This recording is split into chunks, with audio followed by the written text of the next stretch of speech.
good day, guys.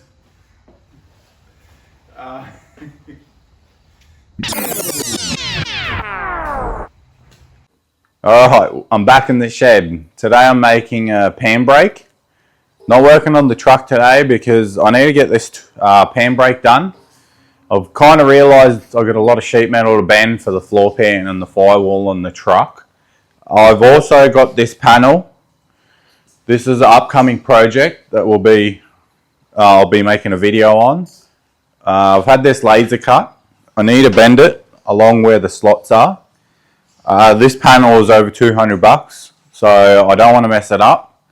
I was planning on just bending it over the bench, but I've realised a pan brake would be very handy for the work on the truck and this panel and future projects. I've spent about $250 in materials, so I picked this up years ago, about $100.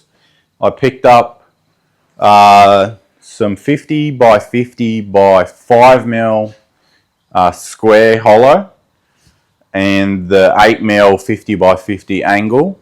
That was about $114 yesterday. And then I picked up some trailer hinges. So I'm just going to use trailer hinges for this. And just some fasteners from the hardware store, nothing flash. So I think it's about $250 total in material. I don't know if I'm going to mount it to this stand yet. I'm really running out of space in here, and that's why I've really been reluctant to build this. I've wanted to build one for a long time, but just space. So we'll see how I go. I am hopefully going to be able to pick it up and store it. Hopefully I can store it somewhere out of the way. If not, I'm not sure what I'm going to do.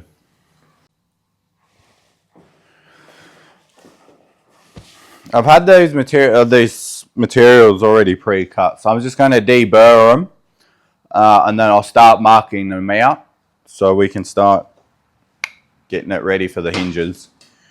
I'm just going to use a file. I'm a little deburrer.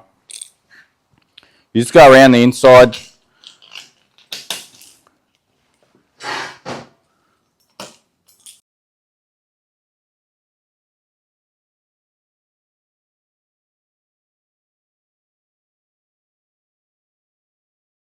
Alright, I've got these deburred. So this is going to be the part that you pull up on to bend. So what I've got to do with this one is mark out for the hinge to sit in there. You don't want these hinges sitting on top like this, because as it lifts up, it will pull away from the I-beam. What you're supposed to do with this is you want the center of this pin to be your center pivot for here. So what you do, take the diameter of your material. So this one here is 26 millimeters. You mark 13 millimeters in here and 13 millimeters on the I-beam, and that will center up your hinges. I probably didn't explain it very well, but once you see it, it will make sense.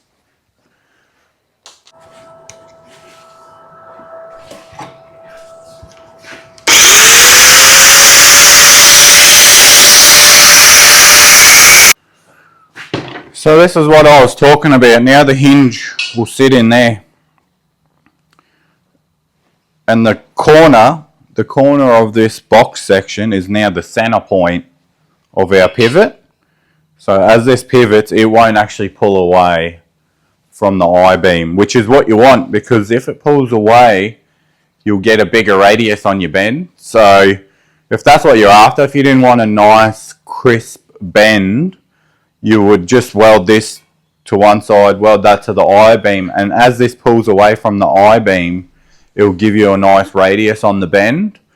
Typically a pan brake doesn't need that. You want it nice and tight for your small sheet metal stuff. You want a big radius on stuff like aluminium, but with aluminium you can offset the top die that holds it, the top clamp, to give you that radius. You don't need this. I'm going to do a lot of sheet metal with this as well for the floor pan and the firewall of the truck. So I want a nice crisp bend, which is hopefully what we'll get out of this. It's only going to be as crisp as the radius on this angle as well. But if it pulled away, you'd have probably a 20mm radius of a bend then. We don't want that. So this is what I'm going to do now. I'll clean it up because obviously I couldn't cut all the way into the corner. So I'll clean it up so this sits in there nicely. And then I'll put this on the I-beam and we'll do the same thing on the I-beam. I've got these all cleaned up now. Little trick. I want to clamp this over there and I'll bring the box section over to it. I'm going to be holding it. What I'm going to do is set up my vice grips now. So when I take it over there, it makes life easier and I'm not fumbling around trying to hold the box section up and do up my clamp. And the reason I know this trick is the amount of times I've had to fumble around with it. Holding materials up with my knee is ridiculous. So you learn a few tricks along the way.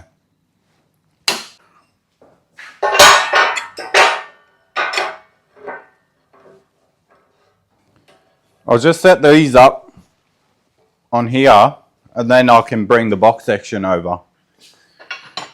And they will hold it in place while I do the rest of the marking out. You can take measurements and mark it all out. I find this way is easier. And I can physically hold the hinges up to it.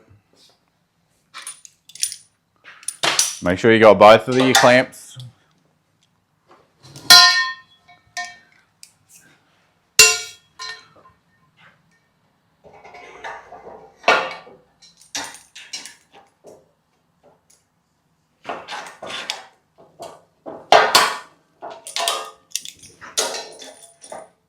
There's one, there's two. I'll double check my measurements. Well, we already have to move across.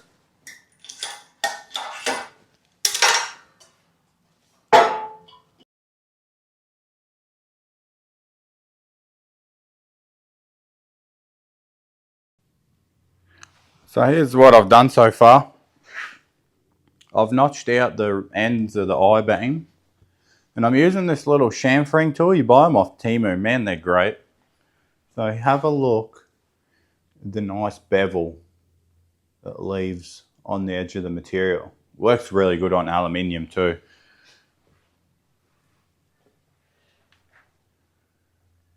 So I'm going to do the back of it now. And then I'll show you how the hinges fit up. So I've got the hinges to throw on now.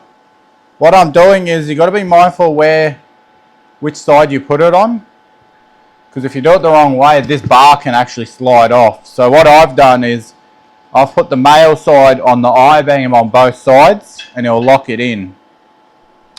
I'm going to set it up in place, give it a tack, and then I'll bring you in and show you, because you have to leave a gap in a certain area, otherwise the hinge will rub every time you lift it up.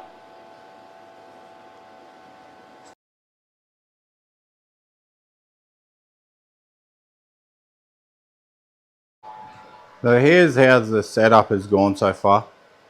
As you can see right there, I've left a gap.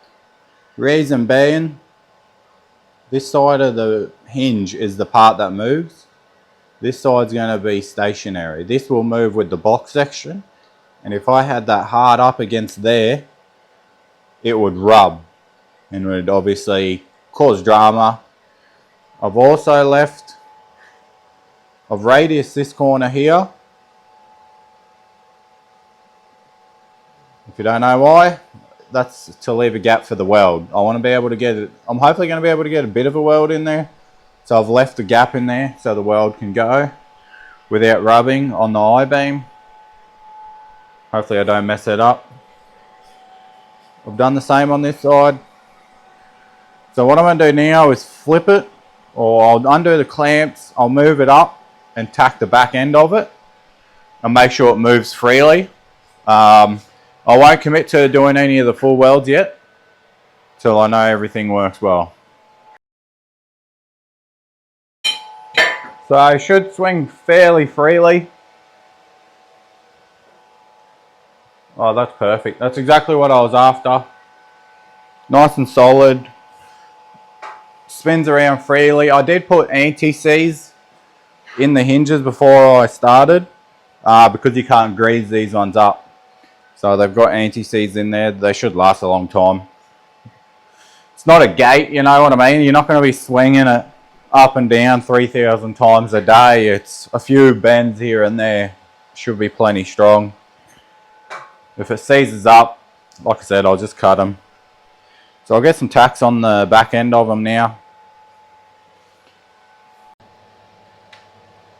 So I've got the angle laid out how it needs to go, but what you want to do in this situation is have the front of the angle flush with the front of your base. So for me, that's the I-beam. And the hinge is in the way. So the best step now is I'm going to notch this area, and it's going to make it go forward to clear the hinge. I've just got it sitting in line with the hinges. What I'm going to do is mark out the edge of the hinge here and do that on both sides. And then I need to work out how high up I'm coming. So the way I'm going to do that is I'll use the square, and the bottom edge of my square is going to give me the top reference mark. So if I project that all the way across, that's my reference mark. That's how high up I need to cut it.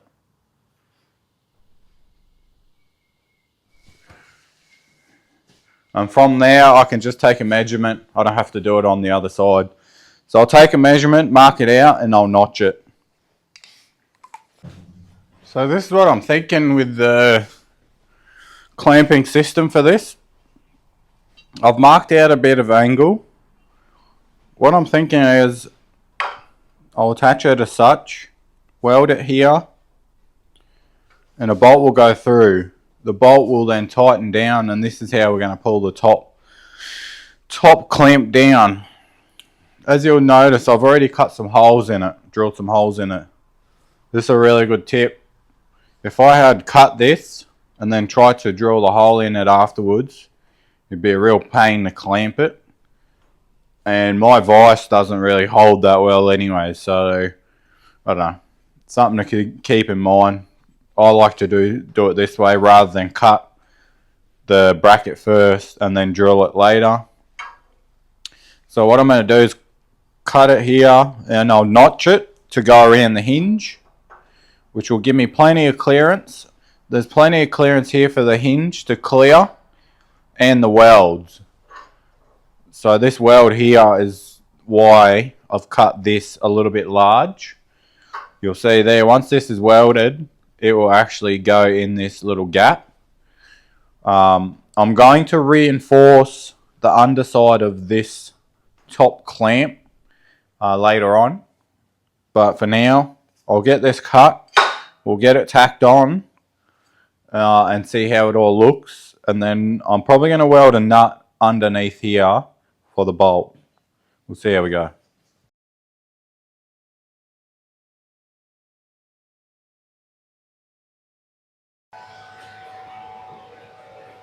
So I've cut out these little bits of 6mm by 25 strapping. I'm thinking this will be enough reinforcement from where I've notched it. And I'm just going to lay it in there flat. We'll do a couple of welds over it, and it should really reinforce the ends here. I don't think I'll need it. Like, I'm not bending 10mm plate with this thing. But for a bit of extra time now, I can ensure I'm not going to have any issues down the track. So I'm going to weld this all out now, clean it up, and then I'll be able to put the bolt. I'll be ready to put the bolt on. I got there in the end.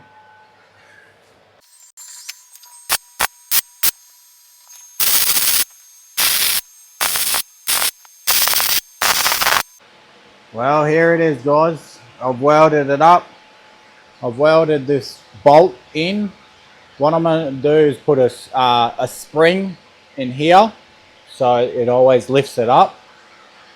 The nut will go here. That's just a 1/2 inch bolt, should be plenty. I've welded both sides of the hinges. Alright, lunch is over. I'm back in the shed. I'm going to weld this on. This is going to be our adjuster to adjust the tension on this clamping angle. It will make sense once I start getting it all done. I'm going to weld all around here, and then we'll put some solid round bar on there. So this is the round bar I was talking about. What I want to do is bend it. So I'll get a measurement, mark it, and I'll just find something to bend it over with. Yes, that did sound a bit suspicious. Alright.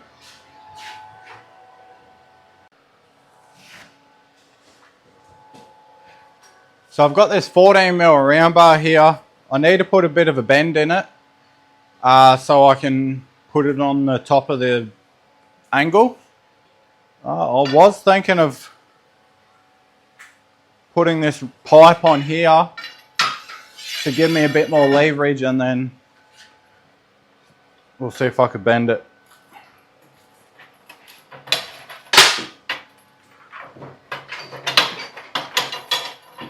So hopefully that's enough. I'm not sure. We'll find out. I don't know. Just winging it. You kind of get the idea of what I was trying to do.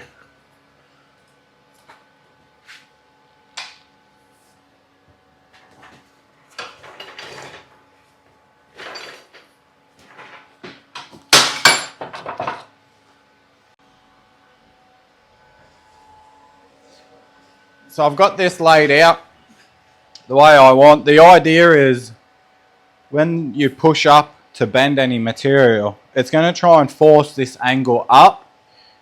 But with this round bar here, it ties it into the edges, so triangulates it. So if it tries to push it up, you can see it will bend here. But what it's going to do is allow me to set the tension with this threaded rod, so I can push it down. And the reason I haven't set this up vertically is, if you can imagine when you're bending it, it's going to try and push this backwards and up as well. So this is going to work quite well for what I want. Again, remember, I'm not bending 6mm plate with this. I just want to be able to do aluminium without this distorting in the middle. This will be plenty strong. And setting it up on this angle means if I want to bend past the 90, I've got the clearance to do it. Well, I'm done for today. This is what I've managed to accomplish. I ended up just making the handle, added the pipe. This is quite simple. I just cut it, did a bit of a ply cut here. It looks dodgy, but should be good enough. I added the round bar in the middle to stop any bending here. So this is what the setup looks like. I've reinforced under here. I ended up welding the plate in there. I'm going to order a couple of like wing nuts or some long handled nuts on there, so I don't need a socket to undo it all the time, and I'll put a spring in there like I mentioned earlier. So it's been tensioned up. I've added a bit of tension here. It still needs a lick of paint, but it's all done. So what I'll do now is I'll show you how it works. We'll do a little test bend. That's 3mm aluminium. Obviously, we need to be able to bend the whole length, but with how easy it is to bend that aluminium, I think a 1800 long sheet will be quite easy as well. I haven't mounted it to that stand yet. I'm just going to leave it so I can pack it away. As you can see, my shed's quite small and I don't really have the capacity to store it. So this is all clamped up. what you do is you tighten the ends down and then you put tension on the middle bolt here. This will create a bend this way, which counteracts this trying to lift up. So I've been just putting my foot here for now. I've seen people weld a bar or like a stand, so you can stand on it and do the bend. When I do the big sheet, if I need to do that, I'll add it on later. But I don't want to do extra work if I don't need to. So you can see there, one-handed, we can get 90 degrees quite easily. We can go a little bit past 90. It doesn't want to go all the way up, and I think that's because of the thickness of the aluminium. But when we do sheet metal, for example, the firewall or the floor pan, I think we should be okay.